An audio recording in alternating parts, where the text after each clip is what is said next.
Hi, இது உங்கள் உடைந்த உள்ள சேனல்.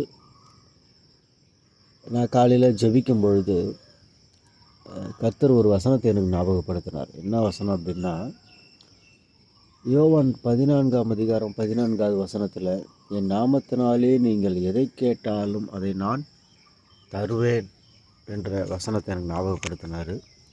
ஒருவேளை நம்ம சோர்ந்து போயிருக்கலாம், பலவீனப்பட்டிருக்கலாம், பல சூழ்நிலையில் பல நெருக்கடியில் இருக்கலாம், என்ன செய்வது ஏது செய்வது அப்படின்னு தெரியாமல் இருக்கலாம். ஆனால் அங்கே கர்த்தர் சொல்லும் பொழுது, நீங்கள் என் நாமத்தினாலே எதை கேட்டாலும் அதை நான் தருவேன்.